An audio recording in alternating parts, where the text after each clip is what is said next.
Stay tuned for Time to Talk with host Jennifer Graziano of Zion Memorial Chapel and Cox and Graziano Funeral Homes. Jennifer is here to discuss a sensitive subject we all need to talk and think about. Here now is Jennifer Graziano and Time to Talk. Good morning, everyone. It's Monday morning, and that means it's time to talk with me, Jen Graziano. I'm an attorney and licensed funeral director who oversees my family's funeral homes, Cox and Graziano of both Mamaroneck and Greenwich, the Zion Memorial Chapel of Westchester, and now the Fred D. Knapp Funeral Home of Greenwich as well. Every Monday, I come to you discussing important topics and sensitive matters that all of us need to pause and reflect upon at some point, and through this show, I hope to provide a platform to do so. This morning's show is, I don't even have the words for it. We are living through unprecedented times. I have the privilege this morning of speaking to my dear friend, Rabbi Eytan Hammerman. He is the rabbi at Temple Gates of Prayer in Queens, but a Westchester resident, a fixture in the Westchester Jewish community. And I wanted to connect to him personally to talk about the absolute horrific, devastating tragedy going on in Israel right now. We cannot sit back, folks. We cannot stay silent. Silence only helps to further the plight of the terror organization. And I wanted to speak one-on-one with Rabbi to get his thoughts, to talk about how do we explain this to our children, and to talk about what we can do sitting here locally where we are to help in the fight. So Rabbi, good morning. Hi, Jen. It's so good to see you. It's wonderful to see you, but this is not what I would ever want to be talking about with you. We are living through a period of genocide, a modern Holocaust, if you will, and anyone who calls it less than that is missing the mark and clearly is a person that you question if there's any morality in them. But I'll let you give an introduction to yourself and your thoughts on the situation unfolding in the Middle East. Sure. These are indeed very sad days certainly for the state of Israel, certainly for the Jewish people who feel such a connection to the Jewish state, and certainly really for the whole world who care about innocent people who are unfortunately on the side of the other side of the border between Israel and Gaza, the innocent people on that side of the border as well, who are also victims of Hamas. And we're now 9 days after the attack, and we're seeing not only the fact that so many Israelis were killed, so many more were injured, so much destruction took place within the state of Israel, but now we're seeing the humanitarian results of that disastrous, murderous spree on the innocent victims of Gaza, because they too, so many hundreds of thousands are fleeing their homes because Hamas lives among them. Hamas does all of their evil from within civilian areas, and Israel has no choice but to defend itself from people who simply want there to be no Israel, no Jews in the Jewish state. Israel has no choice but to do all it can to eliminate those terrorists, and tragically, those terrorists live within the Palestinian area of innocent Gazans as well. I hope and pray that Israel can eliminate the terrorists and let those who live there not just go back to the lives that they lived, but improve the lives that they've lived. And we can talk more about what that might look like down the road. I wholeheartedly agree with you in the right Israel has to defend itself and its people, and no one is advocating for the killing of innocent civilians. And certainly there are Palestinian civilians on the other side that are victims of this. But this is the organization that the Palestinians, some would argue, they've allowed Hamas to come to where they are. And even President Mahmoud Abbas recently, although he criticized Hamas, he seemingly backtracked on that statement in recent days. So you're not also hearing the outcry from the Palestinian Liberation Organization, the PLO. You're not hearing this condemnation of Hamas coming from that side. You are hearing the Israelis saying no one's advocating for the killing of innocent lives. No one's advocating for the killing of civilians. I do hear that from the Israeli side, but you're not necessarily hearing that, that strong support of, Palestinians saying Hamas is not us. Right. Well, they say it and then they backtrack and then they say it privately and then they don't say it publicly. And I'm not sure your listeners know this little tidbit of history. During the George W. Bush administration, there was an election in Gaza, and we're in favor of democracy, right? And guess what? Hamas won. Mhm. But guess what happened after that? Hamas took their political opponents and brought them up to the roofs of buildings in Gaza and threw them off. And they didn't have political opponents anymore. Hamas Right. just as ruthless with their political adversaries as they are with the Jewish people and the state of Israel. It's Uh, very they're a hateful people, Rabbi. this is their playbook. This is their MO. And Yes. I think the majority of Palestinians would very much like to rid themselves of the murderous portion of Hamas. But Hamas also does a good job as a social services agency. Correct. They're a multi-sided organization, Correct. and They make their people so dependent. They make the Palestinian people so dependent on them for livelihood. someone has to pick up that piece of things. I agree. Take care of the Palestinians. Again, Rabbi, we're not talking about the land anymore. This is not about the land. This is not a geographic border dispute. This is a deep-seated hatred of the Jews being perpetrated by Hamas. And how do you fight that? These are barbaric people. Anyone who is not living under Iraq has, even if you haven't seen it, you have heard the stories about the children being murdered in front of a mother's eyes, and then the mother being left to have that as her final image, and then the mother herself is murdered. You're hearing stories of pregnant women with babies ripped out of a womb, killed before the mother, and then killing her. This is not something that we've seen in our lifetime. This is barbaric. Israel, I don't know how anyone can make an argument to the contrary of Israel's right to defend itself and its people, but how do you defend against this? There have been a lot of comparisons this last 10 days or so to the years of the Holocaust, 1939 to 1945. And since those last days of the Holocaust, there's never been a day in history when more Jews have died in a single day than October 7th, 2023. Correct. Since the years of the Holocaust. So on the one hand, there are some apt comparisons. But in 1945, there was no state of Israel. In 1945, there was no Israel Defense Forces. In 1945, Israel was not the strong country, didn't exist, that it is today. And thank God we have the IDF.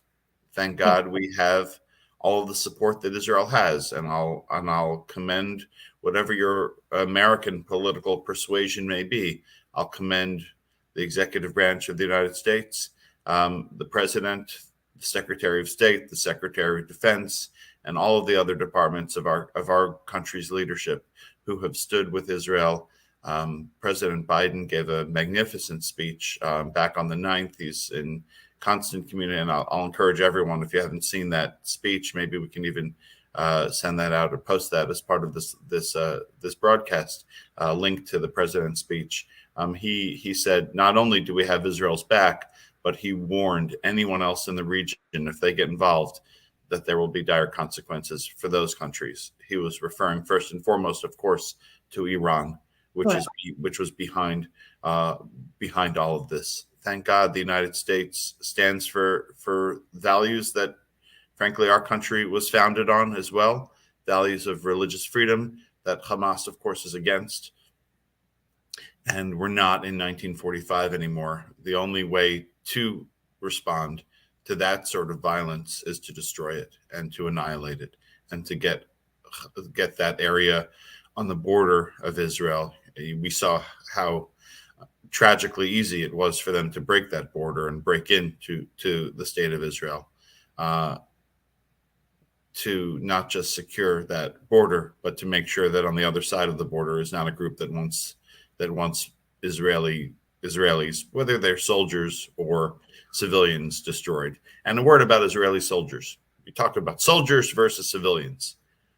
A soldier is a 19-year-old. Yes. Soldier is a 21-year-old young woman. Yes. Soldier is a 28-year-old young dad. A soldier is a 35-year-old reservist. These are people. There's no, I mean, we focus on the innocents and the civilians. No one should have a hair on their body touched because they happen to be Jewish and they happen to be living in the state of Israel.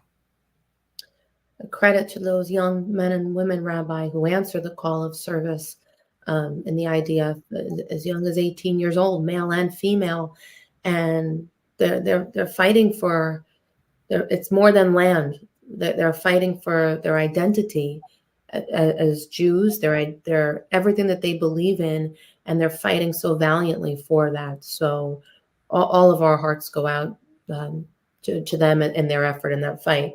And I agree with you. I mean, the Biden administration did align with their support of Israel, but there has been some criticism, Rabbi, in terms of money that has been sent to Iran and questions as to even recent news reports that there was COVID relief funds that were sent into an organization that harbors Hamas terrorists. So, well, I absolutely agree that there was a firm statement made in support of Israel. Israel's always been the greatest friend to the U.S., and we should rightfully so be in support of them and doing everything we can to aid them in their effort. But there is a lot of criticism that certainly beginning under the Obama administration, that there were great exchanges of money with Iran, and there is suggestion that that is what helped fuel the Hamas attack. What do we say to that?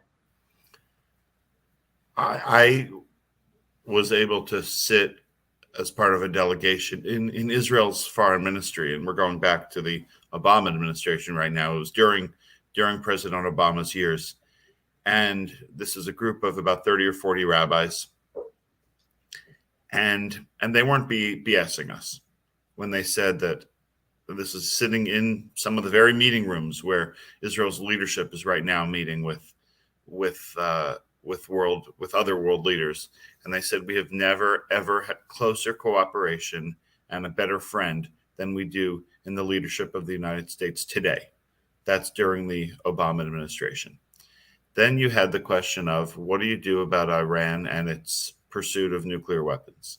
And the question was, and remains, carrot or stick? Do you try to engage them? Do you try to bring them into the family of nations with carrots? Or do you keep trying sanctions, which don't work because you have China on the other side, you have Russia on the other side, you have North Korea on the other side. Those are not tiny countries. They do just fine amongst themselves. So sanctions from the United States and the UK and Germany and France doesn't matter. So what Obama was trying to do, what President Obama was trying to do, was trying to bring them into the family of nations and see if that worked. The money questions over the last few weeks was a release of $6 billion in humanitarian funding that was supposed to go back to Iran for various purposes. It should be very clear that money didn't make a bit of difference in the years of planning for Hamas to do what they did last Saturday in the land of Israel. Rabbi, was there any way to know? There's been some criticism of the intelligence on the part of the United States as well as Israel that they were totally blindsided by that attack on that ill-fated Saturday. Was there any way to know? There's been talks that this attack was 2 years in the making. Sure. Did we miss the moment? Even the most, I'll use the word militant, maybe with a lowercase m, even the most right-wing Israeli government leaders who are the most suspicious of the Palestinians, I'm talking about Smotrich, who's Israel's current police minister, said we blew it. And it's all on us that we blew it, that we didn't predict it, that we thought because things had been quieter in Gaza, that meant Hamas was actually focusing on making the lives of their citizenry better rather than destroying the state of Israel. We hoped for that. We hoped that they were normal people who recognized that Israel was going to be there, and recognized that if they behaved, and because they were behaving and things were going better, what you saw was the border opening slightly, passage of goods. They were growing agricultural products within Gaza, shipping them out into the world market through Israel. Products were getting into Gaza. And of course, Gaza relies on Israel for water, for electricity, for all goods to come in. There was, when Gaza gained its independence, its semi-independence from Israel, after the 1993 Oslo Accords, there was a port built. There was an airport within Gaza. And there was a lot of hope after that famous picture you remember of Yasser Arafat shaking the hand of Bill Clinton shaking the hand of Yitzhak Rabin with Bill Clinton kind of standing behind them and pushing them together. You remember that picture, Jen? Yeah. And there was a lot of hope that the Palestinians had turned a leaf, turned over a new leaf to recognize that Israel was not going to disappear, and that land, even though it's small land, that land was enough to share. And when it became clear, even though Gaza was primarily handed over, it became clear that it was untenable and unsafe for Israel to have what was about 5,000 Jewish people still living within around 15 or 20 communities within Gaza. In 2005, Ariel Sharon made the unilateral decision to get those communities out. That included my cousins, my cousin Tova and her husband, at that time 5 daughters. Now they have 4 more daughters. So my cousin Tova has 9 girls. Wow. And they moved up to northern Israel. They live in the Golan Heights now. And my cousin Heli, actually on her school bus, she went to school in an armored school bus because that's what was needed to protect these 7 and 8 year olds. And her bus was attacked, and the kids sitting one row in front of her lost their limbs. Oh. She was badly injured, but she survived, and they continue to meet every year at the grave of the soldiers who protected that bus and made it so they were hurt but not killed. And Israel still, even though that's what they were dealing with, Israel still made a decision to leave Gaza and to let Hamas essentially control the whole territory. Maybe that'll give us peace. Maybe if they have all of Gaza instead of 70% of Gaza, they'll give us peace. So they got out. And from 2005 to 2023, 18 years later, has there been peace? Has there been better behavior? Has there been a recognition that, yeah, there's going to be land for Jews and there's going to be land for Palestinians? And the response we saw loud and clear last Saturday was no. Right. But again, it comes back to, it's a fundamental hatred that transcends this geographic border. And it breeds so many questions. To what end? It's a deep-seated hatred of not just the Jews, but I'd argue the whole Judeo-Christian fundamentals that are the premise of our own nation. And it makes, no one has a crystal ball, but it does start to raise questions. Are they here? Are there cells here? We have seen an influx of illegal, undocumented migrants in record numbers, and many people argue that they are here. There are large populations, Jewish populations in America, in our region out west, and many people over the course of the past few weeks have argued we're not safe here because, again, it goes beyond a border dispute. It goes into the minds of this barbaric terrorist organization. We're not dealing with a government dispute. We're not dealing with people with ideologically who are different based on their politics or their geography. This is pure evil. This is pure evil, evil on foot. How do you respond to those concerns as to our own domestic safety in light of this? Sure. Well, I guess as a rabbi, as a human, I I can't accept the permanent premise that there are that many people who are evil. And instead, I give a lot of thanks and a lot of prayers to those security services whose responsibility is to root them out. We just have to root them out. We have to find them. We have to be smart about it. We can't be surprised like Israel was last Saturday. We can't be surprised like the United States was the day before September 11th, not imagining that Right. that we needed to lock our cockpit doors, and that a few people with some box cutters could do what they did and change our world. Mhm. And that's all it was. We need to be better prepared for that, and we need to build relationships with the majority of good people in the world, and those people are out there. We need to use the media to do so. We can't make it an us versus them. We can't have a clash of civilizations. That's not what this is about. We need to recognize that the vast majority of Palestinians still want to just have a good life. They want to take their kids to a park. They want to have good hospitals. They want to have schools where their children can be educated. You know, when Israel signed the Oslo Accords and the highway signs were there for years, there was people talk about Gaza being an open air prison. Well, it wasn't supposed to be. They were supposed to be free passage through Israel to the West Bank and back and forth. Just now, in fact, the United States eliminated a visa requirement for Israelis as long as Palestinians also could fly out of Ben Gurion Airport. Um, that was Those are all steps in the right direction, and we should be able to find ourselves back to a place where we get to that right direction and where things continue to be moving. If there are bad people within our borders, we have every responsibility to find them, track them down, and treat them as they should be treated. Rabbi, how do you explain this to children? I mean, I had a long talk with my daughter over the weekend. She's 11, and it's very difficult to explain to your children that there's evil in the world and we're not always safe. And, when you want to go back and explain the story, you go back to the history of it, you go back to the origins, you go back to the history that you outlined. But as I say, it's so much more than that.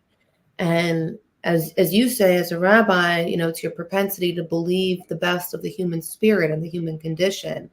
And that's something that as a mother, I want to be able to tell my child too, that the world is good and people are inherently good. But as we see here, not everyone is.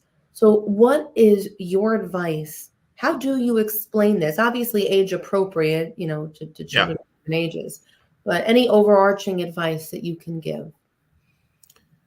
Well, certainly age appropriate. Um, my kids, even I haven't watched the most horrific of the videos that I know are available. I know have come out over these last days. I tell my kids to the same thing we said after 9/11: look for the helpers. Famous Mr. Rogers sentence: look for the helpers. That's where the good is. And we want our kids to believe that they can help make the world a better place, and they have a role. It's My wife's a school principal. She's really the one to answer questions like this, and she told her students, and she told her student body parents that it's okay for the kids to know that adults are very sad right now, because something very sad and bad happened in Israel, but they're okay, they're safe. And that's certainly what you should tell your daughter. She's okay, she's safe here where she is. And the adults are working very hard on making sure that every kid, whether it's a 7-year-old Israeli kid or an 8-year-old Palestinian kid living in Gaza, should be safe and should be protected from some evil. The last 48 hours, Israel's gotten plenty of flack for insisting that 1.1 million Palestinians move south within the Gaza Strip, relocate themselves. That's because Israel wants to take out Hamas and their terrorist infrastructure in the north of Gaza, which is where this horrific act was planned. Right. And what was Hamas's reaction? Put up roadblocks to prevent them from moving south. Exactly. And then when you hear, when you hear the Harvard protests, that I think they incense me. These people there's an anti-Israeli sentiment, and here they are in the midst of their lives on the line, their land, their people on the brink of being wiped away. There's still a humanitarian component where they're saying, move, get out of the way. And they're still met, to me, it's an anti-Semitic opposition that it shocks me. It shocks the conscience, I would say. Again, when you hear these entitled Harvard students missing the mark on what's going on, a nation has the right to defend itself. First of all, they were attacked, and there are people fighting to preserve their identity as Jews. And there's such a failure sometimes to see. You're right, they get slack for that. But in light of everything going on, they're still making concessions for the civilian Palestinians. Yeah. I mean, you probably have relatively small numbers of people leading protests, whether it's at Harvard or in Times Square or at other universities. Especially in universities, Americans, we always root for the underdog. That's kind of a good thing. I like the fact that in general, Americans like to root for the underdog, and the Palestinians have weapons, but Israel has an air force, right? Palestinians did a lot of damage, but in the end of the day, Israel has tanks, and Israel has artillery, and Israel has attack helicopters, and Israel can take over. Israel has 300,000 reservists standing there on the border, and they can retake Gaza. The question is, do we want to? The answer is no. We don't want to retake Gaza. We don't want to control that population. We want them to have self-determination and self-leadership and share the land. And share, it's not a large land, but there's enough space for everyone. And thankfully in 2023, there's high tech, and we can be connected to the wider world in ways that wasn't imagined not so long ago. And the rest of the Muslim world is right there. And there should hopefully be, once again, safe passage from Gaza to the West Bank, from the West Bank to Jordan, into the wider Arab world. That's all possible if there is a recognition that there's an opportunity for there to also be a Jewish state on Jewish land that's been there since if you can read about it in the Bible. Mm-hmm. The Bible will tell you the cities have the same names. Gaza is mentioned in the Bible. There have been Jews in that part of the world for well over 3,000 years. Well, again, none of us can sit here and turn a blind eye, and all of us need to be cognizant that this is part of a larger effort, an anti-Judeo-Christian sentiment that sweeps through these terror organizations. And when you hear, again, a small pocket, yes, but when you hear people protesting at home, you have to recognize that they're sharing that same anti-Judeo-Christian sentiment. And none of us should feel that we are invincible or above this. We need to be mindful. We need to be vigilant. And we need to always, be fervent in the protection of our beliefs and our religious beliefs. We are a country founded on the principle of the right to religious freedom.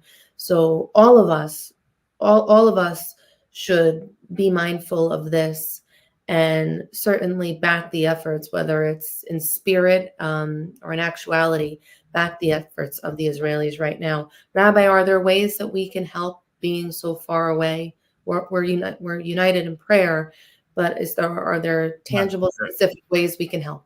There are three things that I'm encouraging my congregation to do. First and foremost, to be human. And I'm glad to see we've just put up the website for my synagogue in Queens, Temple Gates of Prayer here in Flushing. Number one, it's on such a human level. Reach out to the Jewish community whom wherever they are here in the United States. I'm certainly in touch with my my family and my friends in Israel. I have 6 cousins who are in uniform this week. 4 of them reservists called out from their regular lives who are there in uniform, and they may be going into Gaza in the next 24 hours.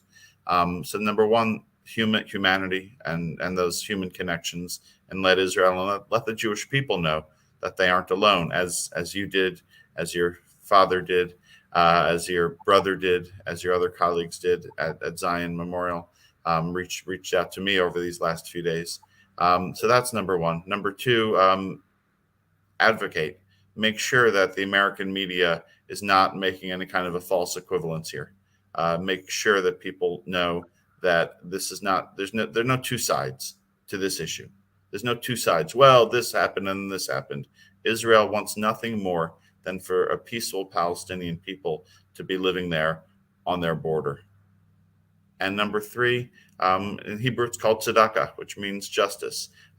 Israeli hospitals need financial assistance. Magen David Adom, which is the Israeli Red Cross, needs financial assistance. Our synagogue is about to give a lot of money to some organizations that support the soldiers. Make sure that soldiers have laundry machines on their military bases and things like that. We're not buying bullets.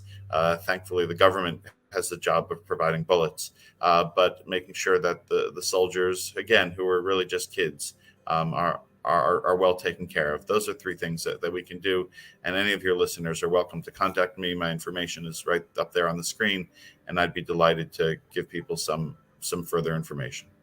Rabbi, I stand with you, my friend, in prayer and in spirit, and all of the Jewish community that is so near and dear to the heart of my family. We're with you. We hear you. We're with you. And we all have something that we can do. And you outlined 3 wonderful things. So I hope listeners and viewers take it to heart. Thank you for your time today, my friend. Thank you, Jen. Let's see each other for something happy. I agree. So everyone, you heard it here from Rabbi Eytan Hammerman. Please take a look at his website to learn more. A wonderful rabbi as well for those in search of some spiritual guidance. My friend, Rabbi Hammerman. This is Jen Graziano, thanking you for taking the time to listen as we took the time to talk about a very sensitive subject